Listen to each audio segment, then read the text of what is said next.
और खबरों में आगे बढ़ेंगे। पिछले 35 साल से ओजोन परत को बचाने के लिए अंतर्राष्ट्रीय ओजोन दिवस मनाया जा रहा है, लेकिन प्रदूषण के कारण ओजोन परत का लगातार क्षरण हो रहा है। ओजोन परत सूर्य से आने वाली खतरनाक पराबैंगनी किरणों को सोख लेती है। अगर ओजोन परत का क्षरण लगातार ऐसे ही बढ़ता रहा तो सूर्य की पराबैंगनी किरणें सीधे धरती पर पहुंचेंगी, जो इंसान सहित सभी जीवों के लिए काफी हानिकारक है। राजस्थान इस साल बरसात की कमी जो मार झेल रहा है, इसका बड़ा कारण ओजोन को नुकसान पहुंचना है।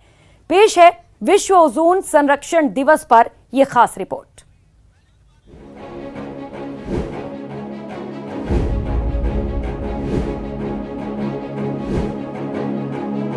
ओजोन परत तकरीबन 97 से 99% तक सूरज की खतरनाक पराबैंगनी किरणों को आने से रोकती है। इन पराबैंगनी किरणों से मानव जीवन को नुकसान पहुंच सकता है, लेकिन हम इस बात पर ध्यान नहीं दे रहे हैं। दुनिया भर में इसको लेकर कई रिसर्च हो रही है जो कि काफी डराने वाली है।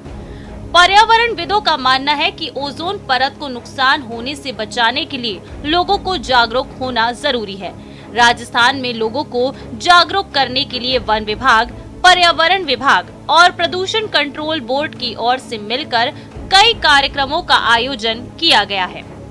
रियो डी जेनेरो में, ब्राजील में United nation convention on ozone depletion लेके आया गया था। उसका मतलब ये था कि जो ओजोन को डिप्लीट करने वाले केमिकल हैं, ओजोन जो कि स्ट्रेटोस्फेयर में है, जो कि हमें अल्ट्रावायलेट रेडिएशन से प्रोटेक्शन देती है और उसको हम नुकसान पहुंचा रहे हैं, तो उसके रिपेयर के लिए हमें कुछ न कुछ एहतियाती कदम उठाने चाहिए। ओजोन के नुकसान का अंदाजा इसी बात से लगाया जा सकता है कि अमेरिका की एनवायरमेंटल प्रोटेक्शन एजेंसी यानी EPA के अनुसार ओजोन क्षरण के कारण वर्ष 2027 तक पैदा होने वाले 6 करोड़ अमेरिकी त्वचा कैंसर से पीड़ित होंगे। इनमें से लगभग 10 लाख लोगों की मौत हो जाएगी। EPA के अनुसार ओजोन क्षरण के कारण मोतियाबिंद के 1.70 करोड़ नए मामले सामने आ सकते हैं। वृक्षों का जीवन चक्र बदल सकता है, खाद्य श्रृंखला बिगड़ सकती है, इसका असर पशुओं पर भी पड़ेगा। अधिकांश समुद्री सूक्ष्म जीव समाप्त हो जाएंगे। उधर कुछ अनुसंधानों में कहा गया है कि कैंसर के अलावा मलेरिया और अन्य संक्रामक बीमारियों का भी खतरा बढ़ जाएगा।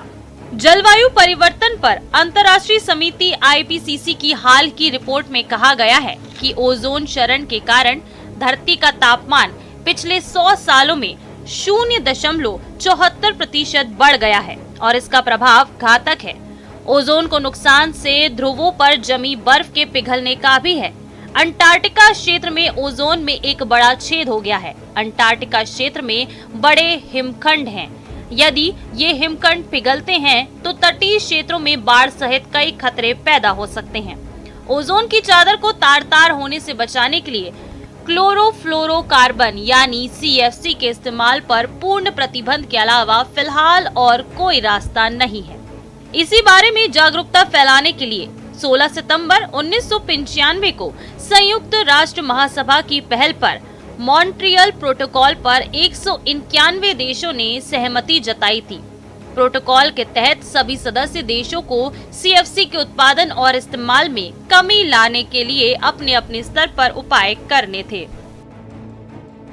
ऐसे कई आसान तरीके हैं जिन्हें अपनाकर ओजोन परत को बचाया जा सकता है, जैसे पर्यावरण मित्र उत्पादों का इस्तेमाल करना, एयरोसोल और अन्य CFC से युक्त चीजों के उपयोग से बचना, पौधारोपण को बढ़ावा देना, यदि फ्रीजर और AC काम नहीं कर रहे हैं तो उसे ठीक करवाना आदि।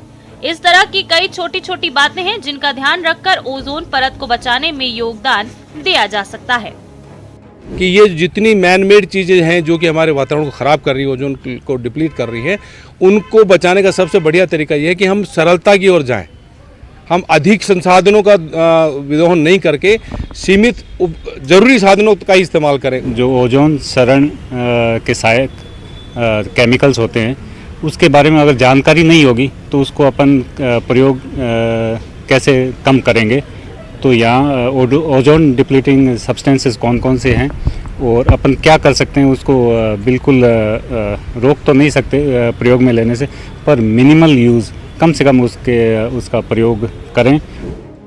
विकास की दौड़ में हम सबसे ज्यादा नुकसान ओजोन परत को पहुंचा रहे हैं। ऐसे में सरकारी नीतियों और बड़े स्तर पर मुहिमों का इंतजार करने की जगह हर आम इंसान को खुद जागरूक होना होगा और छोटे स्तर से ही धरती माँ के किए जा रहे दोहन में कमी करनी होगी। इन हालात पर काबू पाने के लिए उम्मीद की जानी चाहिए कि जिस तरह से पर्यावरण विभाग, प्रदूषण नियंत्रण मंडल और वन विभाग मिलकर के कोशिश कर रहे हैं, ओजोन परत के संरक्षण के प्रति आमजन में जागरूकता आएगी और लोग इस दिशा में जो भी सहयोग अपने स्तर पर कर सकते हैं वो करेंगे।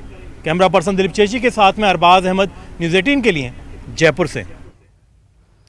और खबर दौसा से है। दौसा के लालसोट में अतिक्रमण